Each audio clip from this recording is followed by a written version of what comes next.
No ar, o programa Você Melhor, com Gui Moreira. Bom dia, começa agora o Você Melhor comigo, Gui Moreira, na tela do SCC SBT, o seu programa de saúde e bem-estar com a participação dos grandes especialistas. Obrigado pela audiência em todo o estado de Santa Catarina. Estamos também em tempo real pela internet. Veja os destaques do programa de hoje.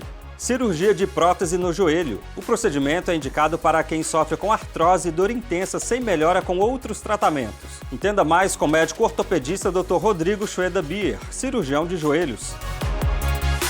Terapias regenerativas, uma nova forma de gerenciar o processo de envelhecimento. Tratamentos têm como objetivo devolver a jovialidade. Doutora Franciele Zanol explica a técnica.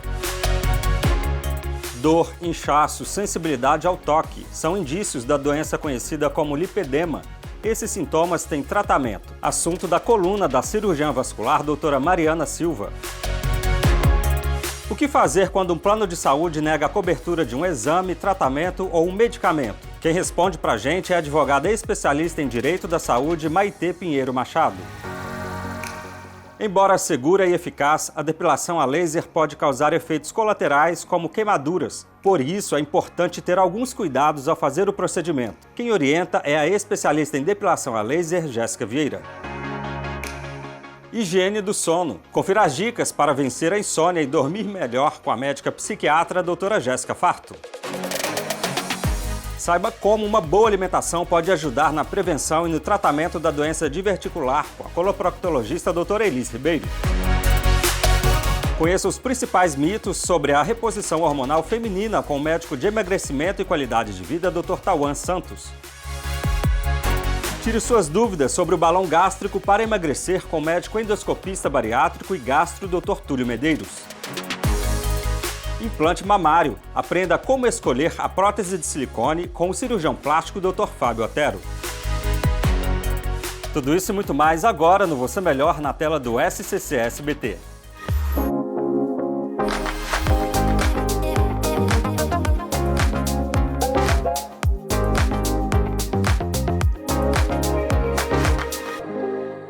O uso de robôs nas mesas de cirurgia é uma realidade cada vez mais comum. Essa tecnologia tem ajudado em vários procedimentos, como na colocação de prótese de joelho. A técnica ajuda a tratar dor, restaurando o alinhamento e a estabilidade do joelho. Entenda melhor com o ortopedista Dr. Rodrigo Schweda Bier, cirurgião de joelhos. Acompanhe. Olá, tudo bem? Meu nome é Rodrigo Schweda Bier, sou cirurgião ortopedista, traumatologista, cirurgião de joelhos. E hoje nós vamos falar sobre a prótese robótica de joelho. A artroplastia total de joelho, a cirurgia de colocação de prótese, ela consiste na ressecção da cartilagem do osso destruído através de cortes ósseos e substituição dessa articulação por componentes independentes. Um no fêmur, que seria esse, um na tíbia, que seria esse, e um polietileno que junta os dois. E, se necessário, ainda um componente patelar. O objetivo dessa cirurgia é melhorar a dor do paciente e restabelecer a função prévia à artrose que ele tinha no joelho. A robótica, como todas as novas tecnologias, ela vem para nos auxiliar. Então, a prótese de joelho robótica, a gente tem um planejamento pré e transoperatório muito melhor, ou seja, a gente pode prever as dificuldades e planejar esses cortes antes de realizá-los, bem como em tempo real verificar a precisão desses cortes, que geralmente é de 0,5 milímetros, e também depois dos cortes realizados a gente consegue rever se eles foram realizados conforme o planejado. Os benefícios dessa tecnologia, então, os trabalhos recentes nos mostram que a taxa de satisfação dos pacientes submetidos à cirurgia robótica é de cerca de 95%, frente a 90% da cirurgia convencional. Além disso, os scores de resultados pós-operatórios são melhores nos pacientes que submeteram-se à robótica. E o tempo de sobrevida da prótese, ou seja, o tempo necessário para que seja trocada essa prótese por outra, é muito maior nos pacientes que utilizaram o robô. Além disso, a recuperação pós-operatória inicial é muito mais rápida e menos dolorosa. Então, para o profissional, existe a vantagem com a robótica de melhorar o posicionamento da prótese, ter uma segurança em prever o resultado, a observação em tempo real dos resultados e você ter uma segurança para que você possa trazer o melhor benefício para o seu paciente. Então, além da cirurgia de prótese robótica, a gente realiza também as cirurgias prótese convencional, ou seja, sem o robô, cirurgia de reconstrução de ligamentos, tais quais o cruzado anterior, o cruzado posterior, os colaterais, artroscopias, osteotomias e também a gente trata fraturas ao redor do joelho. Gostou do conteúdo? Para saber mais, nos siga nas redes sociais.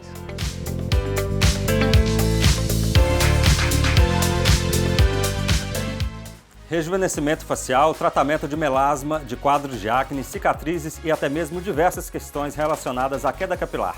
São os benefícios das terapias regenerativas. Os tratamentos são promissores e revolucionários. Quem mostra pra gente é a doutora Franciele Zanon. Bom dia, Gui Moreira. Bom dia para você de casa que me acompanha por aqui. Hoje vamos falar sobre os exossomos e o conceito atual que envolve a estética regenerativa.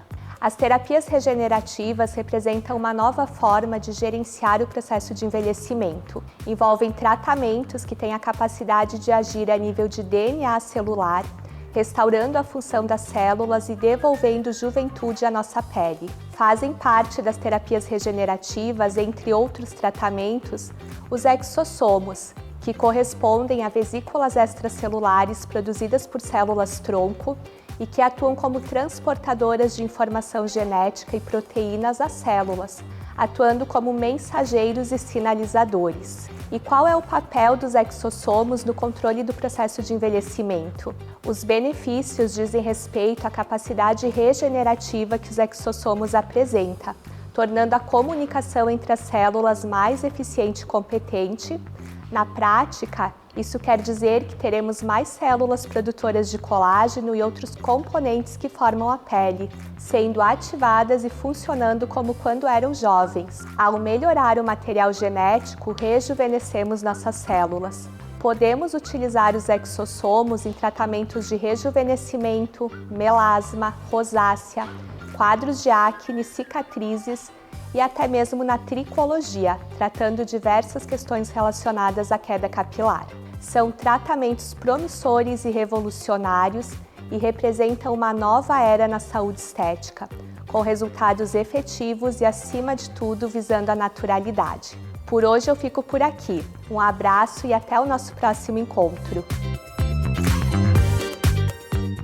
O lipedema é uma doença vascular crônica que causa o aumento desproporcional de gordura nas pernas e, em algumas vezes, nos braços.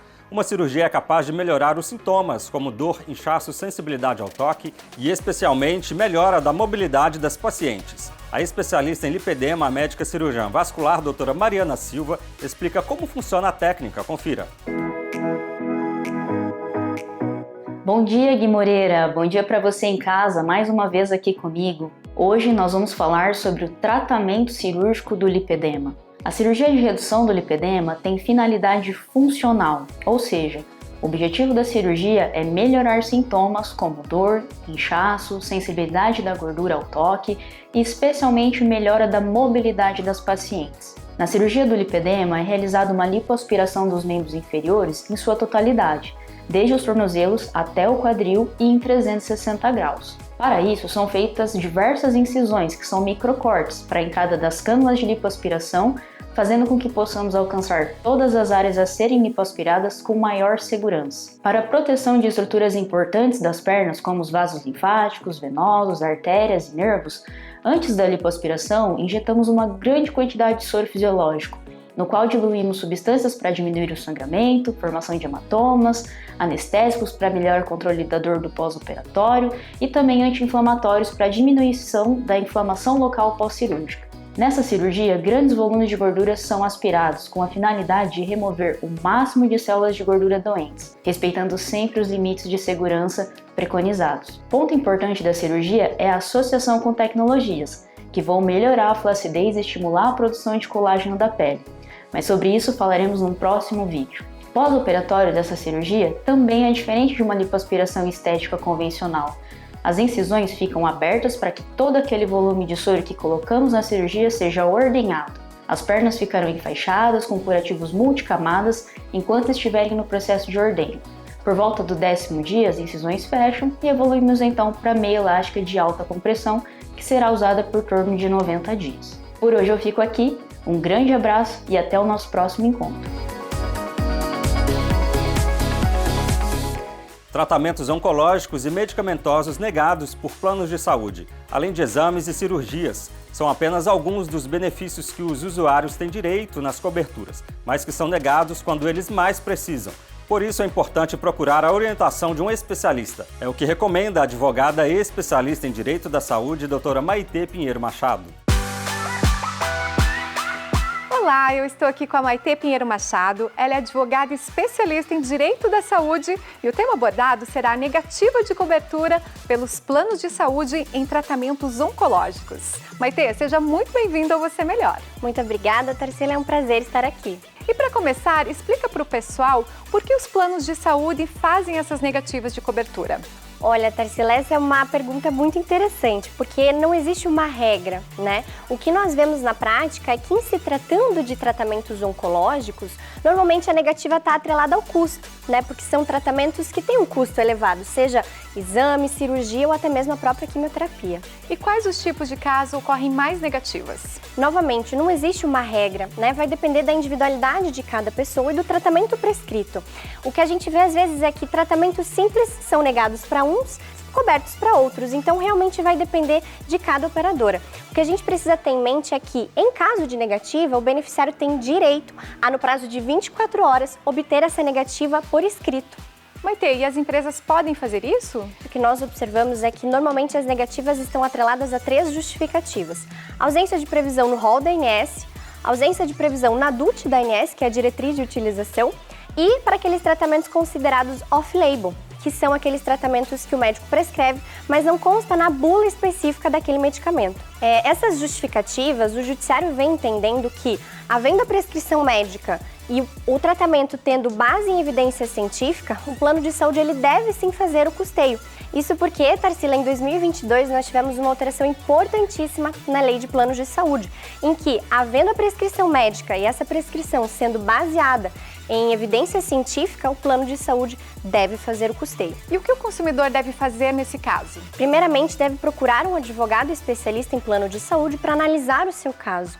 Existe uma individualidade em cada tratamento, em cada doença e também nas justificativas, então é importante procurar um advogado. E é importante também a gente falar, Tarsila, que caso esse beneficiário tenha feito o pagamento desse tratamento, também é possível solicitar o reembolso na forma de ação judicial. E no caso de ação na justiça, como que funciona o processo? Então, Tarsila, normalmente quando nós estamos falando de tratamentos oncológicos, nós precisamos correr contra o tempo, né? Então, para isso, existe uma medida judicial que a gente chama popularmente de liminar, que é uma situação em que o paciente não precisa aguardar o trâmite do processo, que a gente sabe que é demorado, para obter a sua cobertura. Então, nós entramos com a ação solicitando essa decisão liminar para que o juiz analise de forma imediata a cobertura ou não desse tratamento pelo plano de saúde. Muito boas essas informações. E se você tem alguma dúvida, gostaria de saber mais alguma informação, tem os contatos da Maitê aqui abaixo. Muito obrigada pela entrevista, Maitê. Eu que agradeço. Um excelente final de semana a todos vocês. Uma forma eficiente de eliminar os pelos do corpo é com a depilação a laser, mas a técnica não é tão simples quanto parece. É preciso que o profissional responsável siga alguns cuidados. A atenção é para evitar principalmente queimaduras e o chamado efeito rebote. Quem explica é a especialista em depilação a laser, Jéssica Vieira. Bom dia, Gui Moreira! Bom dia para você que me acompanha por aqui. Anteriormente, falamos sobre foliculite e pseudofoliculite e o tratamento com a depilação a laser. Porém, a depilação a laser, embora geralmente segura e eficaz, pode ocasionalmente causar efeitos colaterais, incluindo a hipertricose paradoxal, que é o efeito rebote e as infelizes queimaduras. O efeito rebote refere-se ao aumento temporário no crescimento dos pelos após as sessões iniciais da depilação a laser. Isso pode ocorrer quando os folículos não são totalmente destruídos com uma dose baixa de energia, não chegando na temperatura adequada. Isso gera pequenas lesões no bulbo e faz com que o bulbo não seja eliminado. Ele sofre uma lesão e aí ele para de crescer por um tempo, mas passando os meses, esse pelo volta. Ou seja, se o laser não destruir completamente os folículos pilosos, eles podem regenerar os pelos. Isso pode acontecer com a má administração do aplicador, nos parâmetros da máquina. O efeito rebote também pode ocorrer devido às fases de crescimento do pelo, pois nem todos os pelos estão na fase de crescimento ativo, a fase anágena, durante cada sessão, e pelos em outras fases, catágena e telógena, podem crescer posteriormente. E Jéssica, como pode se tratar a hipertricose paradoxal? Aumentando a energia do laser, procurando um profissional adequado. Porém, às vezes, mesmo com o protocolo adequado, você pode ter o efeito rebote por conta hormonal. Você elimina o pelo, mas por estímulos hormonais acabam surgindo novos folículos. E as queimaduras? É normal? As queimaduras são um dos riscos mais sérios da depilação a laser e podem ser causadas por configurações inadequadas do laser. Se a sua depiladora não souber definir corretamente os parâmetros da máquina, pode sim causar queimaduras na pele. Uma pele não preparada adequadamente, ou seja, uma pele muito ressecada e a exposição ao sol antes do tratamento, pode aumentar o risco de queimaduras. E por hoje ficamos por aqui. E se você quiser saber mais sobre a depilação a laser, me siga nas redes sociais. Um grande beijo e até o próximo encontro! Dados da Associação Brasileira do Sono mostram que quase metade da população do país tem dificuldade para dormir. Estresse, ansiedade, depressão e até o uso de alguns medicamentos estão entre as causas da insônia. Confira as dicas para ter uma boa noite de sono com a médica psiquiatra doutora Jéssica Farto. Bom dia, Gui Moreira! Você que nos assiste tem ou já teve algum problema para dormir? Todos nós sabemos a importância de se ter uma boa noite de sono. Dormir bem fortalece o sistema imunológico, previne doenças e ajuda no bom funcionamento do cérebro. Segundo a Associação Americana de Psiquiatria, existem alguns critérios para o diagnóstico da insônia. São basicamente 3 tipos de dificuldade: em iniciar o sono, em mantê-lo ou despertar antes do horário habitual. As principais causas da insônia são ansiedade, depressão, psicoses, uso de psicoestimulantes como medicamentos, drogas e cafeína, além de apneia do sono, entre outras. Mas se eu sofro com a insônia, o que eu devo fazer então, doutora? Primeiramente, a orientação é colocar em prática a conhecida higiene do sono, composta por um conjunto de bons hábitos que vão ajudar você a dormir melhor. Vamos às dicas? Primeiro, interrompa o uso de substâncias como cafeína, álcool, pelo menos 6 horas antes de deitar. Outra dica é: evite levar problemas para a cama, ou seja, ficar pensando o que eu deveria ter feito ou não naquele dia. Praticar atividade física à noite também não é recomendado se você tiver insônia. Evitar refeições pesadas e excesso de líquidos antes de dormir também. Vá para a cama somente quando estiver com sono. Estabeleça horários regulares todos os dias para se deitar. Por último, um hábito fundamental para colocar em prática: evite o uso de telas pelo menos 1 hora antes de dormir. Além disso, crie rituais relaxantes, como ouvir uma boa música, tomar banho quente. Alguns medicamentos ajudam no tratamento da insônia, como antidepressivos, antipsicóticos, agentes melatoninérgicos, benzodiazepínicos, entre outros. Então, se você estiver sofrendo com insônia, procure ajuda imediatamente. Todos nós merecemos dormir bem e ter um sono duradouro, tranquilo e de qualidade. Até o próximo programa. Tchau, um beijo. Dores abdominais, alterações no hábito intestinal, febre, náuseas e vômitos. Esses são sintomas de uma condição que afeta o intestino grosso. A falta de atividade física, o consumo de cigarro e o estresse estão associados ao surgimento do problema. Saiba como uma boa alimentação pode ajudar na prevenção e no tratamento da doença diverticular com a médica coloproctologista doutora Elis Ribeiro. Bom dia, Gui Moreira! A doença diverticular é caracterizada pela formação de pequenas bolsas ou sacos chamados divertículos na parede do intestino grosso. Essa condição é mais comum em pessoas acima dos 40 anos e pode causar sintomas como dor abdominal, alterações do hábito intestinal, febre e até mesmo complicações graves. Embora muitas pessoas possuam divertículos e nunca apresentarem nenhum sintoma, em alguns casos esses divertículos podem se tornar inflamados ou infectados, resultando em uma complicação conhecida como a diverticulite. Essa doença intestinal pode causar sintomas graves como dor abdominal intensa, febre, náusea, vômito e alterações do hábito intestinal. Uma das formas de prevenir a diverticulite é controlar o problema através de uma dieta adequada. Uma alimentação rica em fibra é essencial para manter o intestino saudável e evitar a formação de divertículos. As fibras elas ajudam a regularizar o intestino, dificultando a constipação e a pressão excessiva no intestino. Alimentos como frutas, legumes, verduras, cereais integrais e leguminosas são fontes naturais de fibras e devem fazer parte da dieta diária. Além disso, é importante manter-se hidratado, pois a água ela auxilia na digestão e no bom funcionamento do intestino. Outra dica é evitar alimentos industrializados e processados, que são ricos em gorduras saturadas e pobres em fibras, como por exemplo fast foods, carnes gordurosas, Esses alimentos eles podem contribuir para a constipação e aumentar o risco de diverticulite. Além da alimentação balanceada, é importante adotar hábitos de vida saudável para a prevenção da doença diverticular. Praticar atividade física regularmente, evitar o sedentarismo, não fumar e controlar o estresse são medidas que ajudam a manter o intestino saudável e previnem complicações. Lembre-se de consultar um médico para obter orientações específicas sobre a sua situação e necessidades individuais de tratamento. Cuide do seu intestino e tenha uma vida mais saudável. Um tratamento eficaz para aliviar os sintomas comuns da menopausa, além de prevenir a perda óssea que ocorre a partir dessa fase na vida da mulher. Conheça os principais mitos sobre a reposição hormonal feminina com o médico de emagrecimento e qualidade de vida, Dr. Tauan Santos.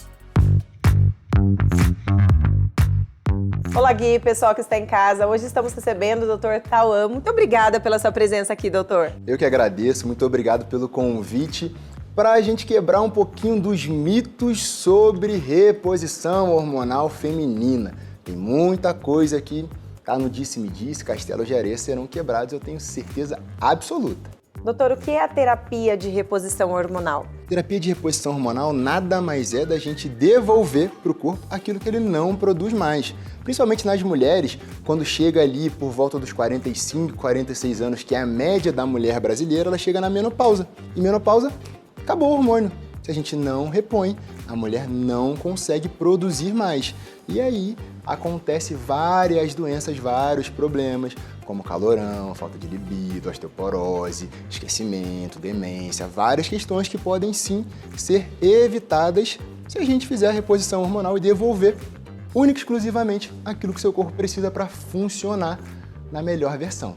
E quais são os benefícios da reposição hormonal? Começar com o melhor deles. Imagina você que tem calorão, não sentir mais calorão. Fora, tem mais disposição, mais energia, mais vontade de fazer as coisas, não ficar com aquela oscilação de humor, melhorar músculo, queimar mais gordura, sabe aquela gordurinha localizada ali? Pois é, reposição hormonal pode ajudar também a ser um aliado muito importante, além de aumentar neurônios. Tem estudos que já mostram que quando seus hormônios estão em níveis ideais, você diminui a chance de ter doença de Alzheimer, de ter as demências. Então são vários fatores, além de benefício contra câncer de mama. Testosterona, quando feita via implante, indicada para você, tem 35,5% de redução da chance de ter câncer de mama, mostrando um potente aliado com vários benefícios. Não é só a parte sexual, é importante também, mas é funcionamento total do seu corpo, da maneira que deveria. Quais são os principais mitos da reposição hormonal? Tem um artigo científico feito pela doutora Rebecca Glasser, que é quem mais estuda a reposição de testosterona, reposição hormonal nas mulheres, e esse estudo mostra o seguinte, ele fala sobre os 10 maiores mitos da reposição de testosterona nas mulheres. Eu vou trazer 3, que eu acho que são os principais. Meu Deus, se eu usar testosterona, eu vou ficar com a voz grossa, assim, ficar falando assim, igual o doutor. Não, você não vai ficar assim, porque a testosterona em níveis ótimos não aumenta e não engrossa a voz. Além disso, vai cair cabelo? Mito, a testosterona faz crescer cabelo. E o terceiro mito, testosterona não dá câncer de mama. É o contrário, testosterona protege contra o câncer de mama. É a falta da testosterona que vai fazer com que a gente aumente a possibilidade de ter câncer de mama, de ter demência, de ter obesidade, diabetes, pressão alta, todas as doenças que a gente quer evitar, que são conhecidas como a doença da velhice. Doutor, muito obrigada pelos esclarecimentos tão importantes para nós. Eu que agradeço, é uma honra estar aqui. E se você ficou com alguma dúvida, quer saber um pouquinho mais, @Dr. Tauan Santos, THAOAN Santos, ou no meu instituto também, @Instituto Abade Santos, que vai ser uma honra ajudar. Já mando esse artigo para você, que eu tenho certeza que vamos quebrar mais castelo de areia.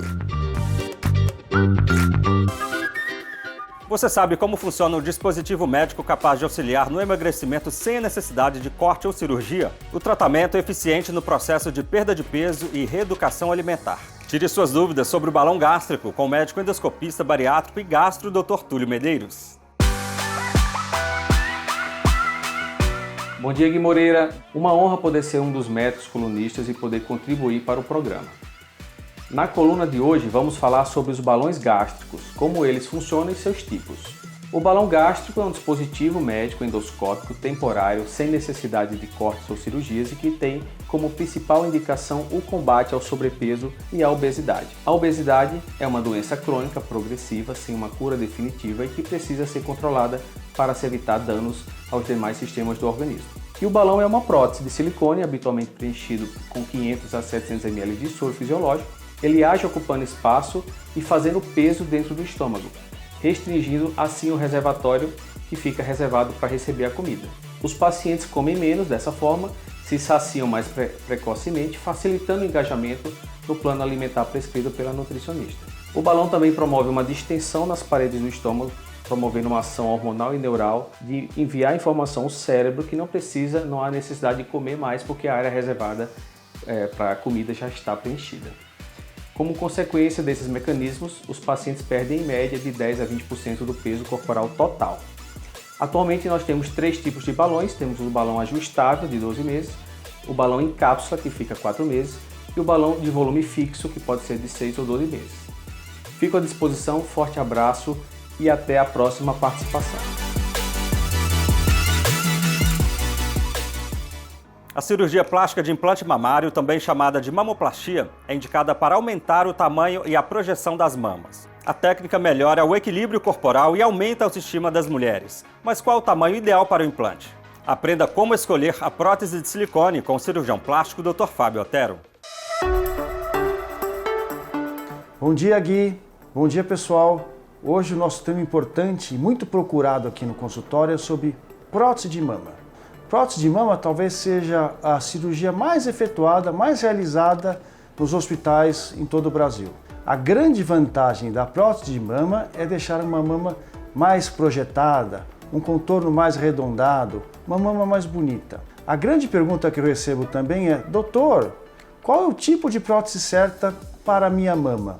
A gente tem inúmeros modelos, inúmeros tipos de prótese. Dentre elas, a prótese lisa, a prótese de poliuretano e a prótese de silicone tradicional. E dentre as próteses de silicone normais, o perfil mais usado hoje em dia e mais procurado pelas mulheres são o perfil alto ou super alto. As próteses de perfil alto ou super alto vão conferir um contorno mais bonito para a prótese. Outra coisa importante que vale a pena sempre ressaltar é: qualquer procedimento de cirurgia plástica deve ser feito em ambiente hospitalar, sob anestesia, com cuidado e uma equipe inteira disponível para cuidar da paciente. Outras dúvidas importantes que sempre nos perguntam no consultório é: prótese de mama tem risco? Sim, prótese de mama, por ser um produto que não é do próprio corpo, pode em algum momento ter encapsulamento, ter algum tipo de alteração que necessite fazer uma troca. Nenhuma prótese é para sempre. O grande segredo é fazer o diagnóstico certo na hora certa, através de ultrassom e ressonância magnética, que são exames muito importantes no auxílio do diagnóstico da prótese de mama. Outra dúvida recorrente é: doutor, a prótese de mama vai levantar meu peito? Não, a prótese de mama não levanta peito, ela dá volume para o peito. Às vezes, além de colocar a prótese de mama, seria necessário fazer a mastopexia, que será tema de um outro encontro nosso aqui no programa. O pós-operatório não exige muito da paciente, somente um repouso relativo, evitar esforços físicos, evitar dirigir por pelo menos de 7 a 10 dias. Outro ponto importante é sempre retornar nas consultas com o seu cirurgião plástico. E até o próximo programa.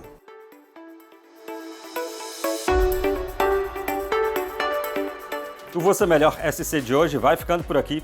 Obrigado pela sua companhia e audiência em todo o estado de Santa Catarina. Conheça a Elevar Italínia, móveis planejados com exclusividade. Siga no Instagram. Acompanhe as nossas edições em Minas Gerais, Paraná e São Paulo. Para rever, escaneie o QR Code que está aqui na tela. Você melhor, os grandes especialistas passam por aqui.